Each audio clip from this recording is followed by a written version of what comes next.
इस वीडियो में हम चांद से जुड़ी इन्हीं रहस्यमयी बातों से पर्दा उठाएंगे। साथ ही आपको चंद्रयान-3 के बारे में भी कुछ नया और अनोखा बताएंगे, तो वीडियो को पूरा देखिएगा। दोस्तों, पृथ्वी से चंद्रमा की पूरी तरह से गोलाई दिखाई देती है। वास्तव में चांद भी पृथ्वी की तरह अंडाकार है। चांद की सतह पर बेहद स्थिर और हल्का वायुमंडल मौजूद है। ये तो आप जानते ही होंगे कि साल 2009 में चंद्रयान एक मिशन ने चांद पर पानी की खोज की थी। लेकिन आपको बता दें कि चांद की सतह पर पानी लिक्विड फॉर्म में मौजूद नहीं है, बल्कि बड़े बड़े गड्ढों में बेहद ठंडे पत्थरों और बर्फ के रूप में मौजूद है। साथियों, चांद से जुड़ी ये रहस्यमयी बात यह भी है कि स्विट्जरलैंड की यूनिवर्सिटी ओनफ बीसेल ने अपने अध्ययन में यह बात खोज निकाली थी कि चंद्रमा पृथ्वी पर रहने वाले लोगों की नींद पर भी असर डालता है। कहा जाता है कि जहां अमावस के दिन लोग काफी अच्छी नींद कर पाते हैं, वहीं पूर्णिमा पर उन्हें कम नींद आती है। हालांकि विज्ञान ने इस बात को पूरी तरह से स्पष्ट नहीं किया और आज भी कुछ वैज्ञानिक इस बात पर अध्ययन कर रहे हैं। साथियों, चांद की जमीन काफी ऊबड़ खाबड़ है और इसमें कई बड़े बड़े क्रेटर यानी गड्ढे मौजूद हैं, जो इतने बड़े हैं कि पिछले करोड़ों सालों से इनके अंदर सूरज की रोशनी तक नहीं पहुंच पाई है। इनमें से सबसे बड़ा गड्ढा चांद के दक्षिणी ध्रुवों में मौजूद है। इस गड्ढे का डायामीटर 2500 किलोमीटर और गहराई तो इतनी ज्यादा है कि इसमें एक के ऊपर एक करके 10 बुर्ज खलीफा समा जाए। इस गड्ढे की गहराई 8.2 किलोमीटर के आसपास है और यह पूरे सोलर सिस्टम के सभी ग्रहों और उपग्रहों में मौजूद गड्ढों में सबसे बड़ा गड्ढा है। माना जाता है कि चांद की धरती में पानी छुपा हो सकता है, और वह भी थोड़ा बहुत नहीं, बल्कि पूरे 100 मिलियन टन।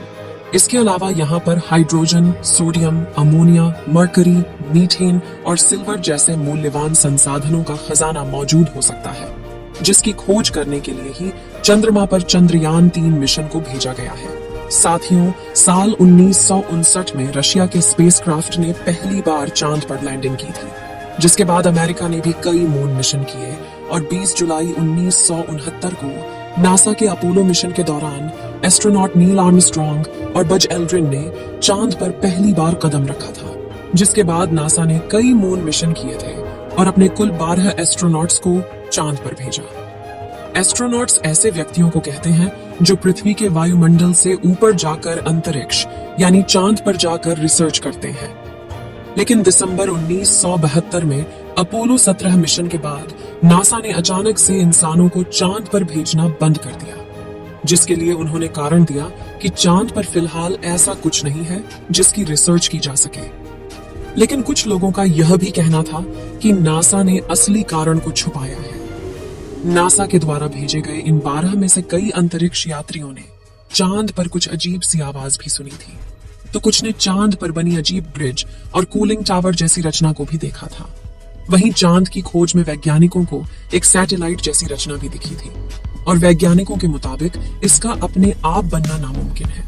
हालांकि नासा ने कभी इस बात पर आधिकारिक बयान नहीं दिया था, लेकिन नासा के वैज्ञानिकों ने कई बार यह कबूला कि चांद पर एलियन का बसेरा हो सकता है। फिलहाल यहाँ सबसे ज्यादा गौर करने वाली बात यह है कि ये सभी मिशन चांद के उत्तरी ध्रुव पर किए गए थे, जहां पर लैंडिंग करना चांद के दक्षिणी ध्रुव के मुकाबले काफी ज्यादा आसान माना जाता है। लेकिन साल 2019 में भारत के चंद्रयान-2 ने चांद के दक्षिणी ध्रुव पर सॉफ्ट लैंडिंग करने की कोशिश की थी और अपने इस प्रयास में चंद्रयान-2 का लैंडर विक्रम बुरी तरह से असफल हुआ था। लेकिन आखिर चांद का दक्षिणी ध्रुव इतना खतरनाक क्यों है, आइए जानते हैं। सबसे पहले तापमान की बात करें तो चांद के दक्षिणी ध्रुव में कई ऐसे बड़े बड़े गड्ढे हैं, यानी इस जगह करोड़ों सालों से सूरज की रोशनी नहीं पहुंची और सूरज की धूप न पहुंचने का सीधा सीधा मतलब है तापमान का ठंडा होना। इसलिए कई बार दक्षिणी ध्रुव का तापमान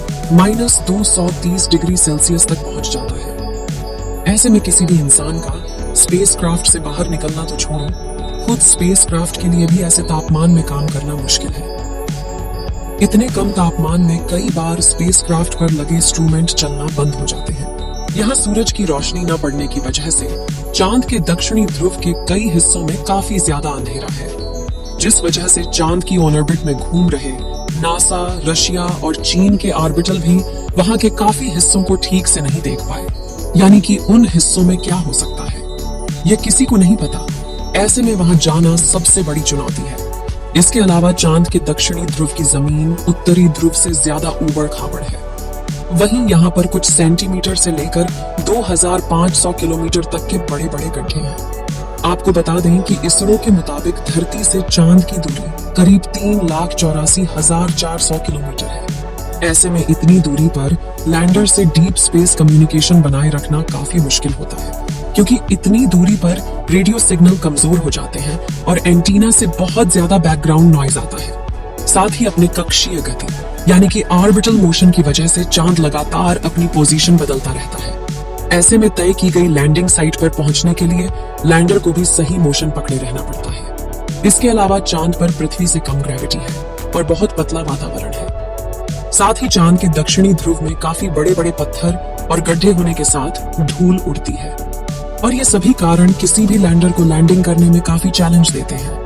पिछली बार चंद्रमा की सतह से 2.1 किलोमीटर पर चंद्रयान 2 के लैंडर से इसरो का संपर्क टूट गया था और इन्हीं में से किसी एक कारण की वजह से वह चांद की सतह पर क्रैश लैंडिंग करके तबाह हो गया था।